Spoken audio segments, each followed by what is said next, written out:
some brand new plows for the New York State DOT, and we've got Jim Piccola in from the DOT to join us today. Jim, how are you? Good morning. And good Christmas for you? How'd it go? Yeah, it's very good. Yeah. Very good. Anything? Did you get what you wanted under the tree, or anything specific? Any gift? Are you wearing one of your new items, perhaps? I am. Yeah? I'm actually wearing a new sweater my wife bought me. Very good. Little North Face fleece there. Very nice. Mark Wolver, of course, our guest host for the week here on the Talk of the Town. And we've been preparing for the blast of winter weather, I guess, coming in tonight with the snow turning to freezing rain in the morning. This must put a smile on your face. You get to try out some of your new toys on the roadways, right? Yeah, the guys have been waiting. I mean, that's what they do, and they do best is plow snow. And with this weather, looking to come in this tonight. We're going to be out there pre-treating the roads this morning with the salt brine, and gearing up, getting the plows all ready to go, salted, and see what happens. What percentage of the roads that you're going to be using the brine on fall under your jurisdiction? Like, what percentage will you be using that brine on? We'll actually see some of those stripes, I think, right? Yeah, most of the major roads here, I mean, remember, we have not only in Ida County, there's 6 other counties that Region 2 oversees. So, all of our crews will be out, and also statewide, too. It looks like a pretty good, event that should be hitting the entire state here. So. Yeah, and Sam got a chance to see some of these new tow plows up close and personal. How many are there, and what do they do? Let's see. There's 62 statewide. We have 3 in this region.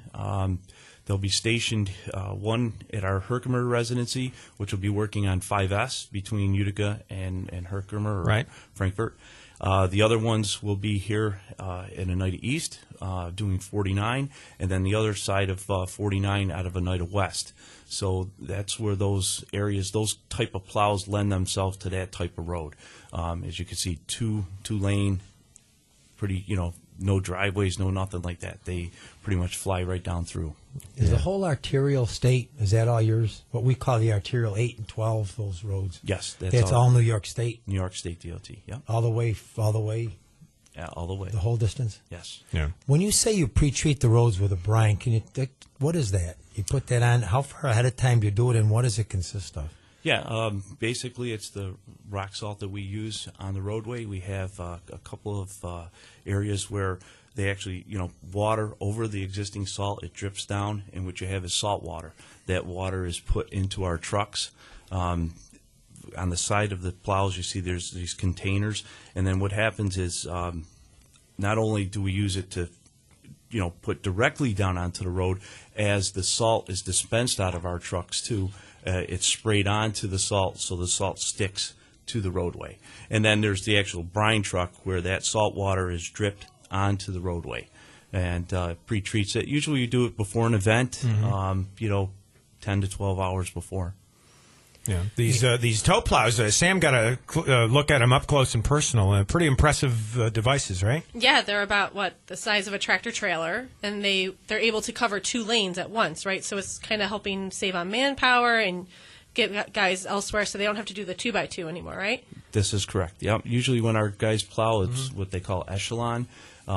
This new tow plow, when it's fully extended, we're able to cover 2 lanes.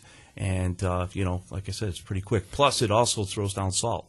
I mean, it's a trailer. It has salt. It has the brine on it, just like a regular truck. It just doesn't have the motor. So you say it's reticulated in that it can extend outward when it goes into full usage, but then fold back into itself when it has to travel a distance, right? Absolutely. As soon as, if they come upon, say, a car that's stalled or what have you, they could bring that right in and back out again. While driving along, you can make that change. Yep. We have a video up on our website, also on our Facebook page that I took, which you were nice enough to give us a ride along kind of the other day. And it's amazing how quickly this truck can pull out and the second part of it and make a second lane, or it can just pull right back in. So it does it really quickly. And I was actually in the truck with another guy who hadn't seen it actually in person yet. He's another plow truck driver, and he was like, "Wow, that was fast." And I was like, "I know." Yeah. It's amazing how quickly it happens. Does it require special expertise for the guys driving it there? Did it take them a while to learn how to drive that new vehicle? Absolutely. They had trainers with them, and they continue to train continuously. And like I said, we really haven't had an opportunity to put it down onto the ground because we haven't had snow. Right. But the guys have been out there training with them. Now, this is supposed to save so that you don't have to have two trucks, one following the other one essentially, and you'd have one plowing, one following it to the right of it to sweep 2 lanes. Now you only used to have to use one truck. Only the to one cover truck. both lanes. That is correct. That's the saving with that. Yep. And also, too, on the maintenance, again, you don't have an engine, so it's like half the cost of what it would take to, have to maintain a regular plow. Now you have 2 people on that plow? Only one. Just one? Yeah. One does the whole thing? One does the whole thing. It's amazing what these guys do. The skill set that they have, it's unbelievable. All right, we're talking to Jim Piccola from the New York State DOT on the Talk of the Town. Also, Mark Wolber, our guest host for the week, joining us here on the Talk of the Town at 100.7 FM WUTQ. And Jim, also the arterial project coming along great. We were driving that roadway, lots of Route 12 there as you head north toward downtown. And how long till you get that downtown exit completely finished? It's still a little bit of a severe turn. I know you have to work on that. How's that coming along there? Yeah, right now the main focus is the demolition on the old north-south arterial. They've concentrated their work over on the Lafayette and the Oriskany Street areas. We started already pile driving. The south abutment is already completed with the pile driving. They're starting to form up the footing for that. And then once actually, I think it's going to be when the contractor comes back after the holidays, January 4th, we're going to start some night work to minimize the impact to the traveling public because we're going to have to actually shut down Oriskany Street east and west and some of those ramps. So the best time to do it is at night.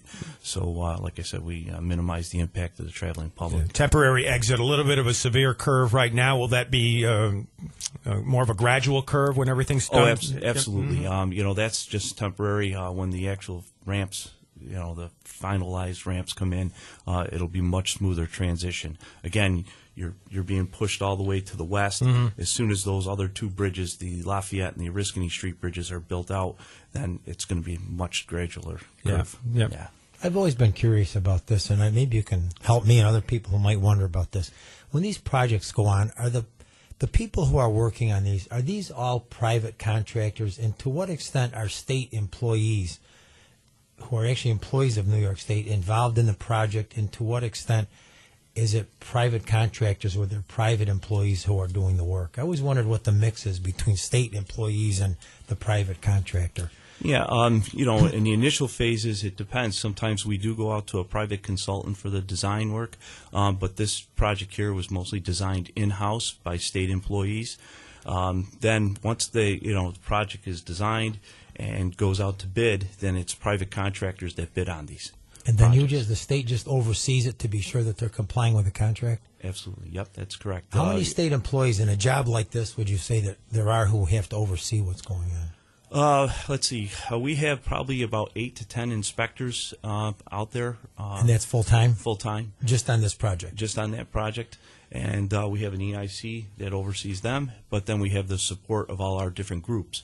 We have design, traffic, our soils, our materials department, and then we also rely sometimes on main office with their specialties that come in and help us support the project. Jim Piccola from the DOT joining us on the Talk of the Town. I had a quick question about the arterial project, and people have probably noticed it with the deconstruction of the bridges. You guys have like a specialty tool kind of in the middle of the higher up part of the arterial when you're coming to downtown.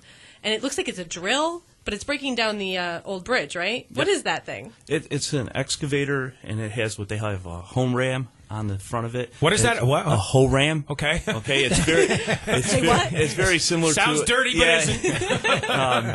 That's just because that's on your mind. Good morning. Yeah. It's very similar to a jackhammer on steroids. And don't mention steroids either. Peyton Manning's very upset about this today. Peyton Manning's being accused of using human growth hormone. I don't know if you follow the NFL at all, Jim. Do you have a favorite team or not? I do. The Raiders, they won the other day. So Hey! Oh, you and Joe Griffo, the same. You're both Raiders fans. Yeah. How about that? Why did it, when you're driving down, when you're coming into Utica, there seems a point where you start hitting these bumps and you can hear this noise in your car, boom, boom, boom, like 3 times. Yeah. What is that? Those are Is rumbles. that going to be there forever? No. Actually, that? we removed those over the past few weeks. We took northbound out first. They're rumble strips that are put in there to let people know they're entering the work zone. That's what that is? Right. There's 6 of them in 3 sets. And last week we actually physically took up the ones on the southbound. We'll have to see, how they work. I think they do work. And we're hoping that, we may have to put them back next spring again once the winter season's They have over. no structural purpose at all. It's just to annoy people when they're driving. It's To make you slow down. Yes, to make you slow down. It's very important that when you're coming into a work zone to pay attention to the signs there and slow down. So it's just a warning.